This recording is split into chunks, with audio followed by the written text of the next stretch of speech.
Hello guys, welcome back. This is Football Yarn, episode 58. And on our last edition at episode 57, we're talking about everything that has to do with Pep Guardiola, Manchester City, elite player, Dio Mama, Mush Bush, Mr. AY. This time around, the tables have turned and we are still at Manchester, but we are just at the other side of Manchester. This time we're at Manchester United. They visited us now some days back. And, it was a 3-2 match. And since then, you don't know, it's the joy in Lacon's eyes has feel somehow. And this episode, Idris is around as well. It's very calm, it's gentle, of course. We wouldn't be when your Manchester City it's got the defeat from Bodo Glimt. No bragging rights. Bragging rights, teeth crushed. On this wonderful episode, it's Football Yarn, episode 58. Lekon, so good to have you on board. It is Manchester United season. How are you doing today, man?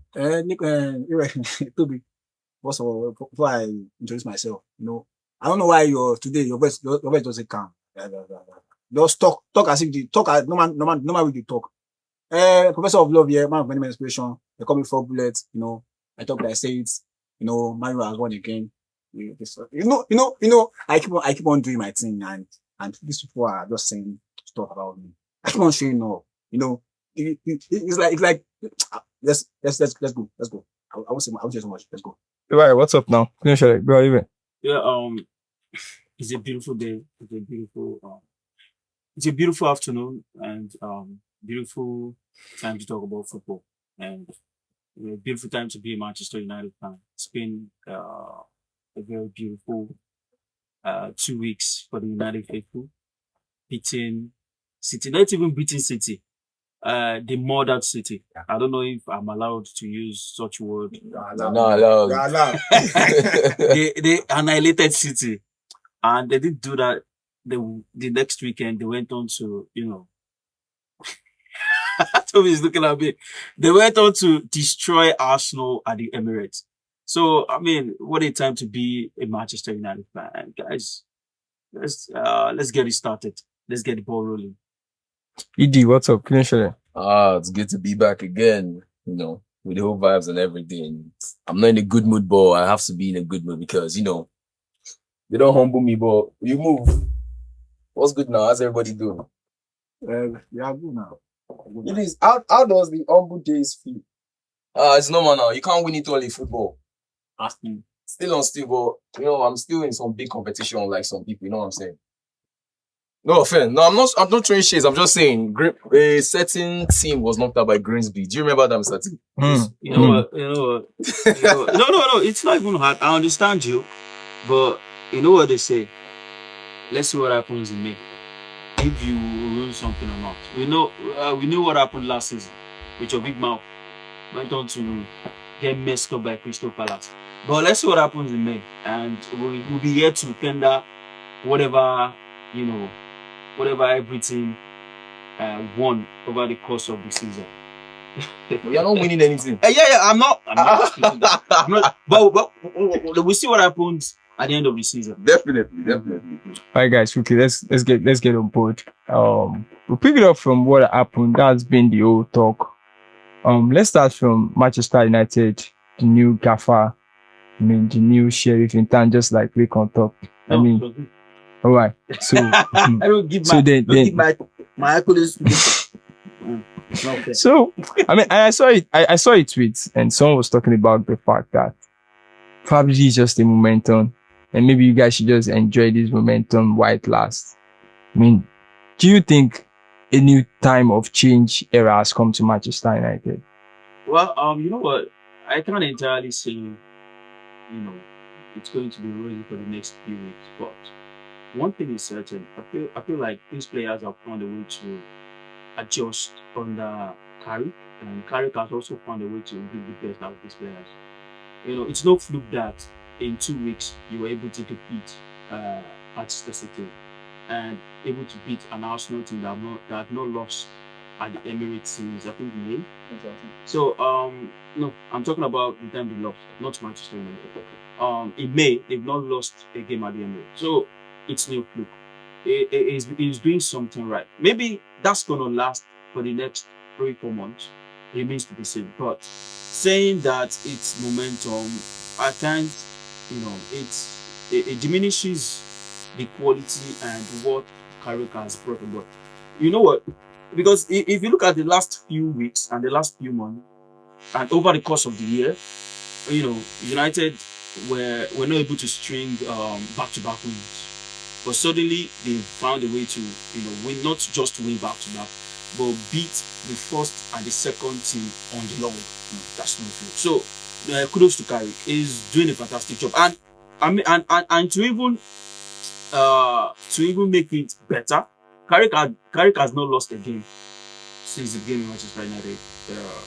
Manchester United manager Inter United. The first stint, he played I think 4 games. He managed 4 games. Beat Villarreal, drew Chelsea, beat Arsenal, and I forgot the last game. Was it? No, he didn't play City. I think it was 3 games. Then, second stint, he has beaten Arsenal again, making it twice, and beaten Arteta twice. He's beaten Arteta man away. And also, he has beaten City. So, something is certain.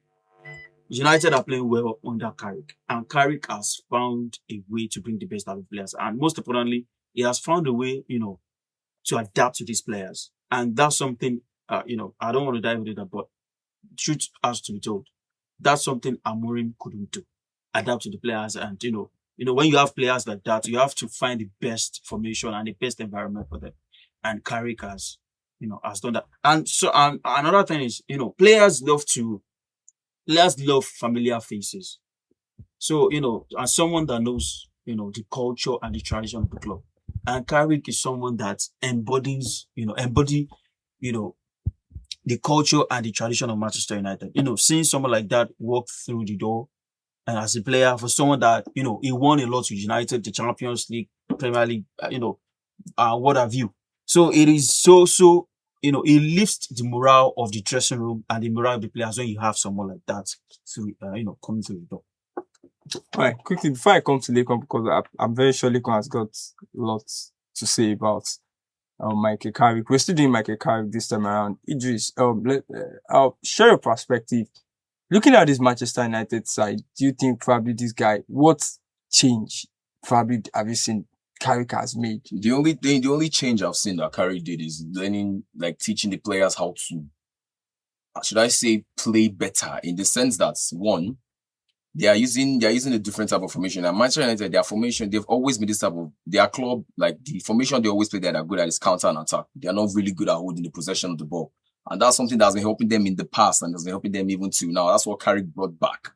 But at the same time, we're looking at Carrick's end, it's actually way best because I feel like players, they love having a relation with the coach personally. That's what Ruben Harmony couldn't do. If you notice, he benched Kobe, he chased Rashford, he's scattered the whole dressing room. So if these players do not like you, they won't be willing to play for you and keep your job. So I think that's what Carrick did. Because if you saw when he beat City, when he beat my club, yeah? So if you see the way Casemiro jumped on his back, if people saw that celebration, that's something that he has built. He has made their love all together, connect. So now the players trust him and the players trust his judgment. So that's the only thing. The only thing he has done, because he hasn't really done any fancy thing. The only thing he has really done is just to make the players believe they can do it. So that's pretty much it. All right, now. Another perspective I want to share with you guys. Just from what Idris raised, we're still going to come back to that, talk about the place of the player power in this present generation when it comes to the dressing room and when it comes to how long the manager will stay as well. We'll look on quickly. Michael Carrick, the new gaffer. Is this just a momentum, or probably there's still more coming to be unfolded? Anybody saying this is a momentum, obviously, when you hear some people are ignorant and you don't have to answer, you don't have to respond to them, saying that this is a momentum is, I think it's the dumbest thing I've heard in a long time, about in football. We don't only beat the mid-table team, as I said earlier, we flogged the number 1 and 2, and people are still dumb and saying that it's a momentum. That's not a momentum. But your problem, that's something special, something special, something, we are talking about mentality. This man has brought something new to our city, to our town, to us.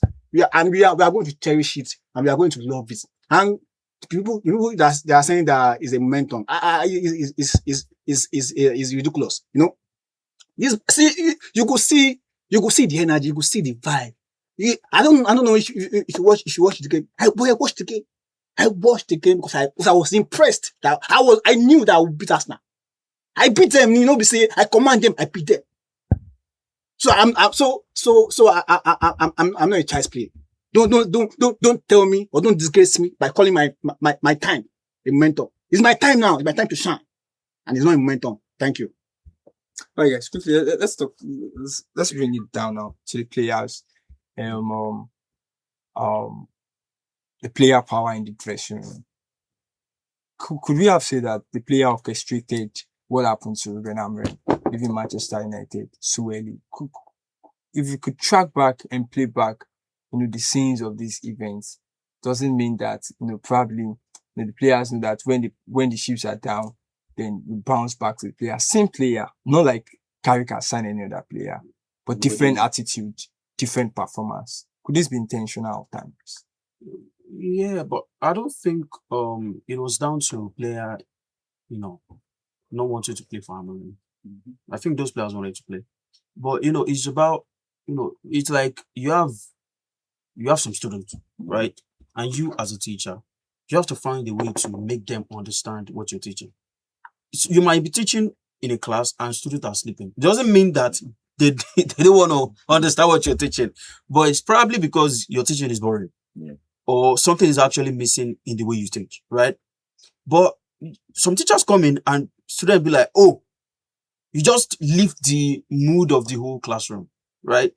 It doesn't mean the student didn't want to, didn't want to listen or didn't want to understand what the other teacher was teaching, but because something was missing. That same thing applies to Manchester United. The players wanted to play, but it felt like those players were struggling in that, Position. In that philosophy, in that environment, and in that formation. And what messages Amorim was trying to pass, the players just couldn't understand it. So at times, this same team beat Liverpool with Amorim, right? They beat Chelsea. Beat Man City too. No. That was last season. Yeah, that's awesome. They beat City last season. So you can't tell me these players didn't want to play. But something was actually missing. That's why I said sometimes it is good for a club, when you're going through a phase like that, when you're going through, what United went through, you always need someone that the players are familiar with, in someone like Michael Carrick, who is obviously the legend of the club. Okay, quickly. Just one question to Leko. We've talked about the gaffer. I've asked Idris the same question as well.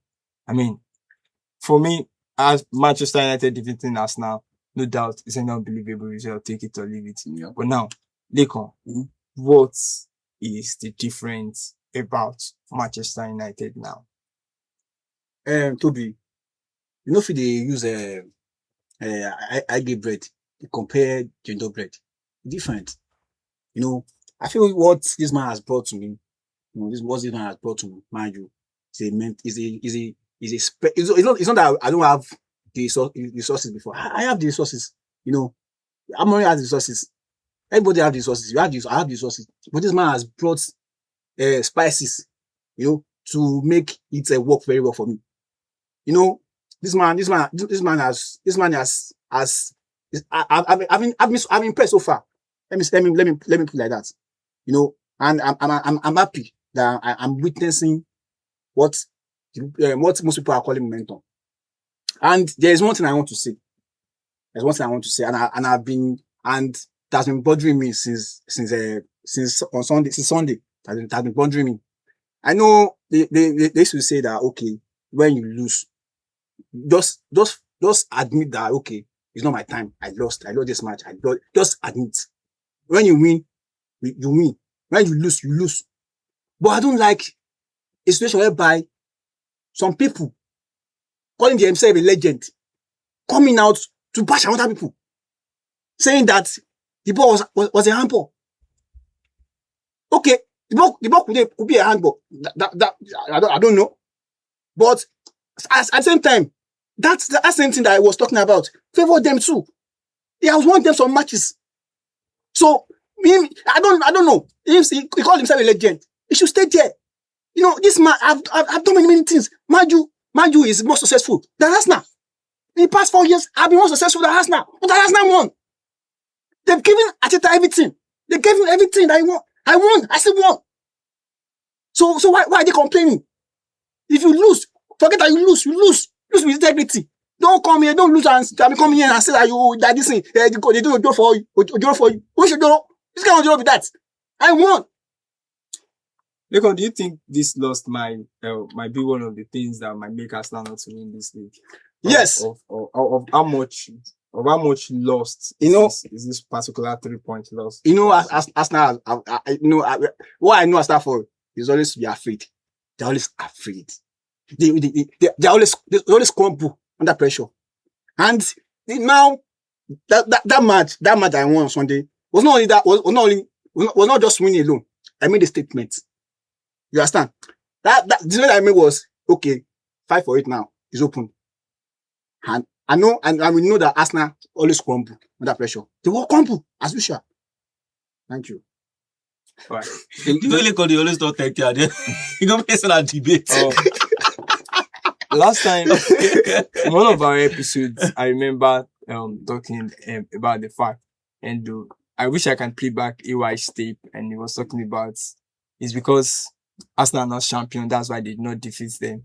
You said so team is champion, you defeated them. So team is champion, they defeated them. I guess I can't remember one of the episodes, but I still have the video playing back in my head vividly. I don't get it. And it was a match. I didn't get your question. So now that Manchester United have defeated Arsenal, do you feel probably it's time for Arsenal to be champions? Because we know Manchester United will defeat champions. The truth is, right? I think at the end of the Arsenal. No, AY, you said it yourself. We have it in our football playback. I didn't say when you said no. I said Man United only defeat champions. Yes. Arsenal have not won anything now. The champions it was Chelsea, Liverpool, City. Yeah. Now that you've defeated Arsenal. We don't defeat them and they become champions. Okay. They are already champions, they will be champions. That's what I meant. You will be champions. Yeah. But City are not the City of yesteryears, right? And for the past few months, City have been struggling. They've brought in players, but you could see that there has not been much improvement, and that is down to City going through a phase of rebuild. Right, I've said it a couple of times, and it is at this time, at this crucial stage, City best players are struggling to find form in Rodri and Haaland, and that's something City are not used to. If you look at the year City have won the league, at this stage of season, you have De Bruyne firing from all cylinders. You have Erling Haaland, at his best form. You had Gundogan. You had a couple of players who would even I think it was in 2021, 2022 or 2022, 2023. I don't remember the year, but De Bruyne was not in form. Gundogan picked up. Yeah. That is a City. That was the time he scored the first. Yeah, I think. Yeah. So, but City of now, Haaland is not in form. Rodri has yet to find his feet since coming back from injury. The whole team has crumbled, and Arsenal look like the most stable. If they don't win it coming, there must something tragic would have happened, or maybe just don't know. Maybe an Aston Villa can just pull a Leicester on us. But for an Aston Villa to pull a Leicester, I think they have to crash out of the Europa League, because I don't think they have the squad depth, to go all the way and win the league. But Arsenal still look at the club that is positioned to win it. All right. Now let's talk about the last 14 days and Manchester United. Do you feel, like this is the time we are having a United side that is actually playing like a core top 14, like playing like a top table team? Because that United side didn't come. No, the play was different. Yeah, I the don't know. atmosphere was different. Yeah, The approach was atmosphere. different. Yeah. You know, So it's they were good on and off the ball. right. They showed hunger. They showed more. They showed They showed much grit. So they didn't just sit back. I saw United side that pressed Arsenal high that day. Yeah, They played forward quickly. They countered with pace. I mean, that bravery.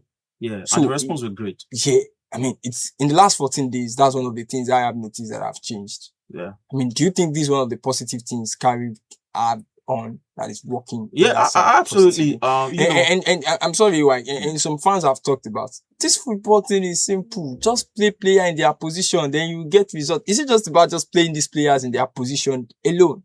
It's not about that. It's not about that alone. You've seen clubs play. You've seen managers play their players in position and they get relegated. Yes. I mean, you have to get the tactics right. You have to get the personnel right. You might play the wrong personnel in the right position. Yeah. Right.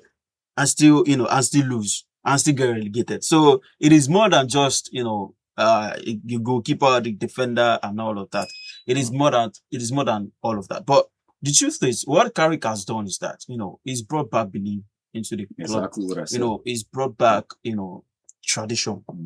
And he's brought back identity, which is something United have lost for the past few years. United is a team built on transition, right? A team, from just in a second, you have to pick the ball from the defense, to the attack in a split second. That is something United have been used to, and that is the foundation of United. That is the identity, and that is what Carrick has brought back. And the most important thing is that something United have struggled against in the past has been playing against clubs that come with low blocks. The teams that teams like Fulham. I want to see how United perform against Fulham, because it's not going to be movement against Fulham. They have to dictate the game from start to finish. In that kind of the way they have to dominate. I want to see them. They've done well against Arsenal and Manchester City, but in a game like that where they have to be in the front foot, Fulham will block all the spaces, or United probably push United to the wings. I want to see how United break them down and how they take control of the game. All right, quickly, let's come to you, just in addition to that, I think United, their problem has never been with the bigger teams. They have actually showed that they can beat the bigger teams. Like under Ruben Amorim, they beat Chelsea. They beat City last season under Ruben Amorim. So it's not about the big, it's always the smaller teams, and that's what will determine if you will be able to pick up the momentum and win the league. Because you can't be wasting points against smaller teams now. Smaller teams that you are meant to defeat. Like before Carrick, look at what they did against Wolves, 1-1. Nobody expected that. So their problem is not with the bigger teams; it's definitely with the smaller teams. So what I said, I'm actually looking forward to what they do in Fulham, because it's going to be a tough match from beginning to the end. You have to dictate your play. All right, no disrespect to Manchester United, no doubts about that. But let's talk about what went wrong with Arteta and his side. And some has come to talk about that as Arteta made panic substitution in that game. Tani Murphy calls it panic because he moved Odegaard, was looking sharp. Keep issues was in that game as well. I mean, of course, Merino later find back up the nets. Did Arteta overmanaged himself out of the game? Yes, he did. Arteta, see, one question I wanted to ask that, why didn't he start Gyökeres? If you notice, I said it in the past year, so Gyökeres is a player that, yes, he's not scoring as much, but he's taking pressures away from the wingers to work. Okay, look at it now. Look at it. He gave Manchester United chance to not sit deep. Do you understand? Assuming he started, Gyökeres is definitely a threat. Victor is definitely a threat. He keeps pushing. Yes, like I said, he will take away pressures from the wingers. So the issue he made is that he was just panicking. He left Zubimendi for how long that looks like he didn't know what he was. He didn't know his left right. You saw the goal Dorgu scored. You were calling for a handball, but that doesn't mean you're meant to leave your man. Yes, you're shouting handball, but still mark your man. That's what gave Dorgu the chance to shoot that screamer. So yes, he made panic. Even if what was he doing with Eze? Eze has been on the bench for how long? So he's not even putting players that he's not showing that, I really want this league. That's why, so you can't blame Arsenal fans, because normal, easy, you beat them. But to the fact you say, you have the squad depth. You spent the money. They've given you that money. Man, you won't even spend anything. Come your house, they make you, they feel like say you don't know anything. Man, Arsenal has never considered 3 goals in their house. Yeah. But now look at Man U came and scored 3 on their head. Yes. Immediately they scored back. Man U equalized. Let's tell you that he made the wrong decision of the substitute.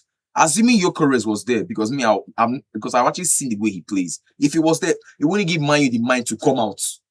Because he will be keeping them busy. So they want to see if this Gyökeres has chance or more. He will actually take this thing that, but no, he made very, very terrible substitution and left players on the bench that I didn't expect him to do. So he's not showing signs. So I don't blame Arsenal fans for being like they're losing belief in him.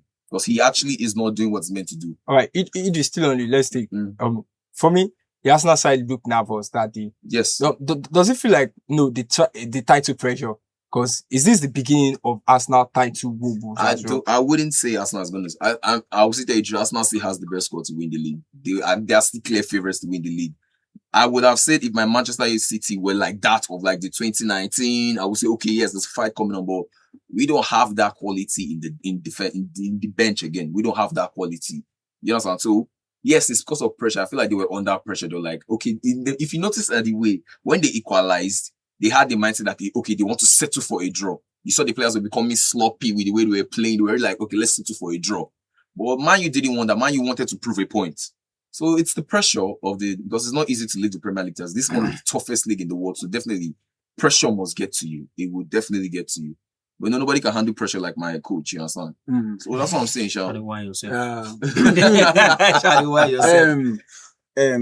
Toby, Arsenal. Nico, please add that to the parting shots. My parting shots. Yeah, we need to get Arsenal is a good team. Arsenal has a good club.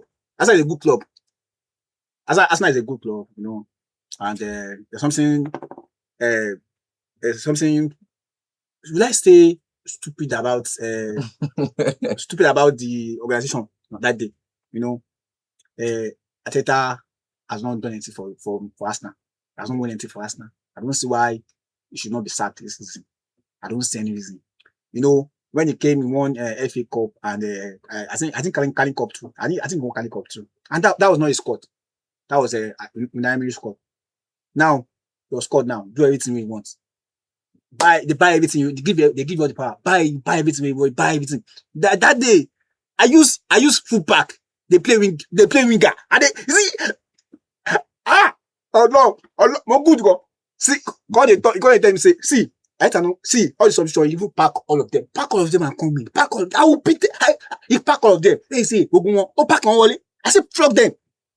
See, it's not about player. Sometimes it's not about player. It's about, see, I could remember when Klopp was at Liverpool. He didn't have anything. What did he have? But he had that man management. He was using his, see my own substitution. See, at the right time, you know, see, I love that day, what's it called? Doing the right thing at the right time. You know, cause the man was just doing it. I was amazed. I was surprised. You don't keep this energy against I was shocked. You know, I was shocked. You know, and I want to make this know, as the last thing I'll say, I want to make it known to everybody that I'm more successful than Arsenal. I'm more successful, even though they are buying their life. I'm more successful than them. In the past 4 years, I've won everything. I've won more cups than them.